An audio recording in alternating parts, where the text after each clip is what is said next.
السلام علیکم ناظرین و سامعین، خوش آمدید کہتا ہوں آپ کو اپنے چینل پہ۔ گزشتہ ویڈیو میں ہم نے تذکرہ فرمایا تھا کہ ماہ نبوت صلی اللہ علیہ وآلہ وسلم کیسے طلوع ہوا اور کیا کیا اس کے آثار تھے۔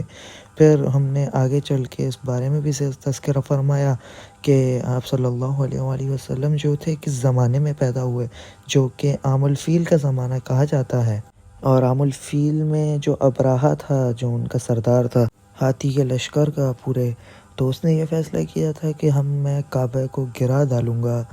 پہلے تو اس نے یہ کیا کہ جو حج پہ جا رہے ہیں لوگ حاجی، ان کے لیے اس نے کعبہ بنایا اپنے ہی شہر میں۔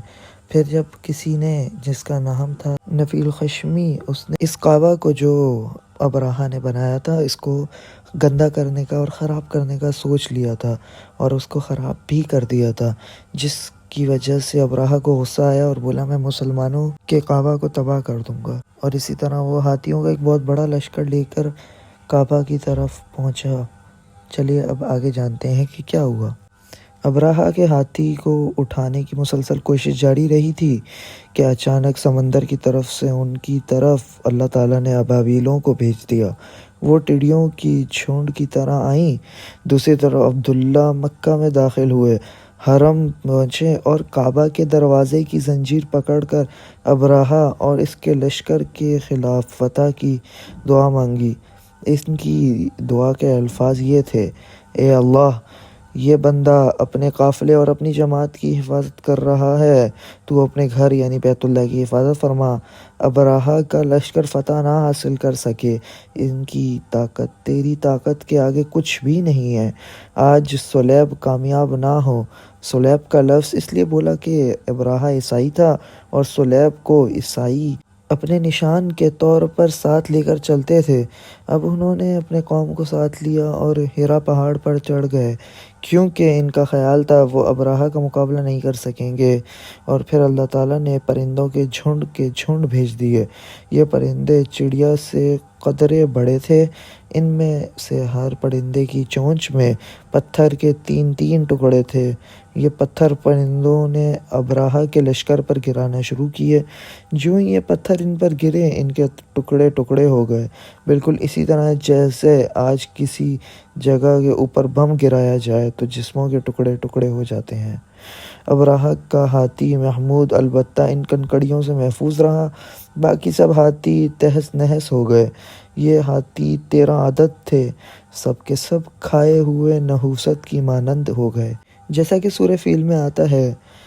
ابراہہ اور اس کے کچھ ساتھی تباہی کا یہ منظر دیکھ کر بری طرح بھاگے، لیکن پرندوں نے ان کو بھی نہ چھوڑا۔ ابراہہ کے بارے میں طبقات میں لکھا ہے کہ اس کے جسم کا ایک ایک عضو الگ ہو کر گرتا چلا گیا، یعنی وہ بھاگ رہا تھا اور اس کے جسم کا ایک ایک حصہ الگ ہو کر گر رہا تھا۔ دوسری طرف عبد المطلب اس انتظار میں تھے کہ کب حملہ ہوتا ہے، لیکن حملہ آور جب مکہ میں داخل نہ ہوئے تو وہ حالات معلوم کرنے کے لیے نیچے اترے۔ مکہ سے باہر نکلے تب انہوں نے دیکھا سارا لشکر تباہ ہو چکا ہے۔ خوب مال غنیمت ان کے ہاتھ لگا، بے شمار سامان ہاتھ آیا، مال میں سونا چاندی بھی بے تحاشا تھے۔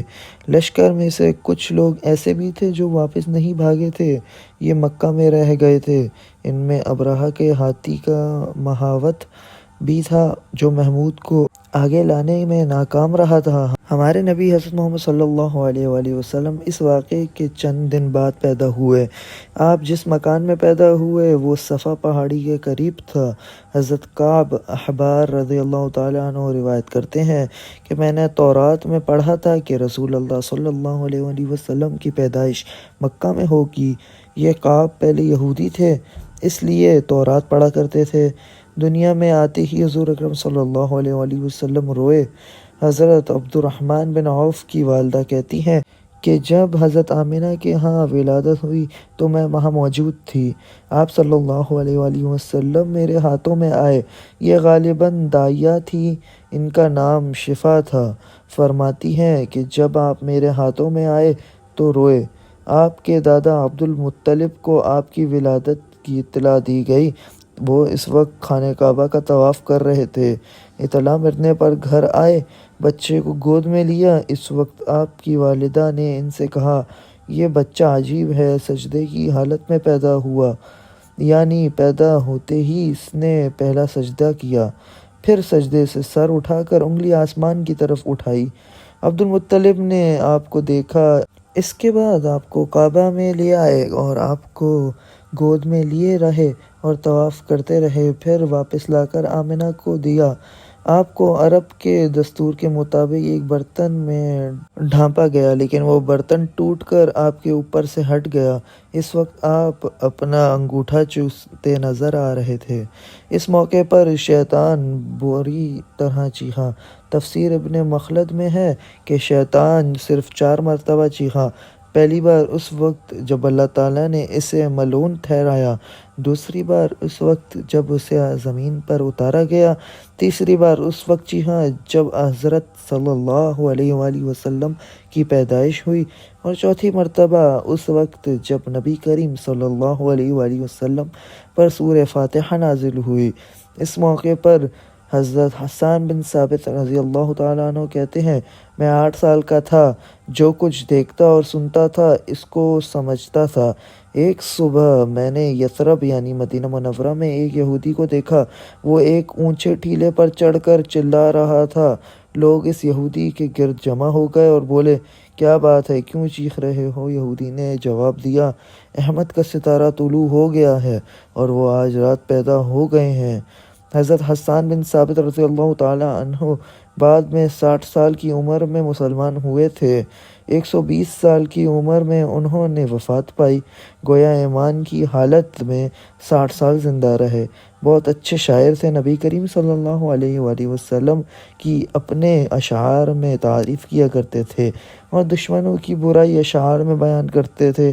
غزوات کے موقع پر اشعار کے ذریعے مسلمانوں کو جوش دلاتے تھے۔ اس بنیاد پر انہیں شاعر رسول کا خطاب ملا۔ حضرت کعب احبار رضی اللہ تعالیٰ عنہ فرماتے ہیں کہ میں نے تورات میں پڑھا ہے کہ اللہ تعالیٰ نے حضرت موسیٰ علیہ السلام کو حضرت صلی اللہ علیہ وآلہ وسلم کی ولادت کی خبر دے دی تھی، اور حضرت موسیٰ علیہ السلام نے اپنی قوم بنی اسرائیل کو اس کی اطلاع دے دی تھی۔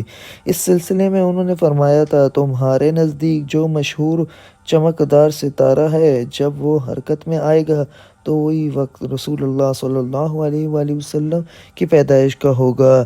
یہ خبر بنی اسرائیل کے علماء ایک دوسرے کو دیتے چلے آئے تھے، اور اس طرح بنی اسرائیل کو بھی حضرت محمد صلی اللہ علیہ وآلہ وسلم کی ولادت کا وقت یعنی اس کی علامت معلوم تھی۔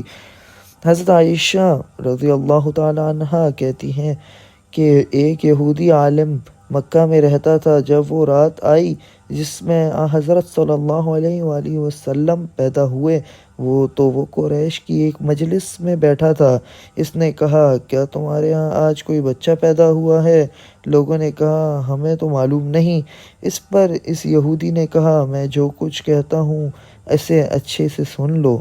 آج اس امت کا آخری نبی پیدا ہو گیا ہے، اور قریش کے لوگوں، وہ تم میں سے ہے، یعنی وہ قریشی ہے۔ اس کے کندھے کے پاس ایک علامت ہے، یعنی مہر نبوت۔ اس میں بہت زیادہ بال ہیں، یعنی گھنے بال ہیں، اور یہ نبوت کا نشان ہے، نبوت کی دلیل ہے۔ اس بچے کی ایک علامت یہ ہے کہ وہ 2 رات تک دودھ نہیں پیے گا۔ ان باتوں کا ذکر اس کی نبوت کی علامت کے طور پر پرانی کتب میں موجود ہے۔ علامہ ابن حجر نے لکھا ہے کہ یہ بات درست ہے، آپ نے 2 دن تک دودھ نہیں پیا تھا۔ یہودی عالم نے جب یہ باتیں بتائیں تو لوگ وہاں سے اٹھ گئے۔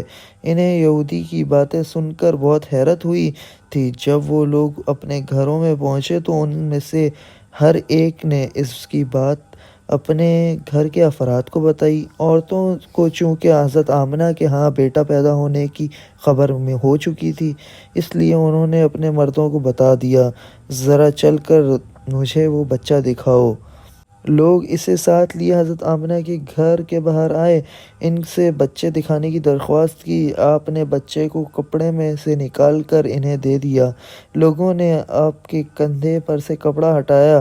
یہودی کی نظر جو ہی مہر نبوت پر پڑی، وہ فوراً بے ہوش ہو کر گر پڑا۔ اسے ہوش آیا تو لوگوں نے اس سے پوچھا تمہیں کیا ہو گیا تھا؟ جواب میں اس نے کہا میں اس غم سے بے ہوش ہوا تھا کہ میری قوم سے نبوت ختم ہو گئی، اور اے قریشیو اللہ کی قسم یہ بچہ تم پر زبردست غلبہ حاصل کرے گا اور اس کی شہرت مشرق سے مغرب تک پھیل جائے گی۔ نبی کریم صلی اللہ علیہ وآلہ وسلم کی سیرت کے بارے میں اور جاننے کے لیے لائک، شیئر، سبسکرائب، کمنٹ اور شیئر تو ضرور کیجیے گا۔ جزاک اللہ الخیر۔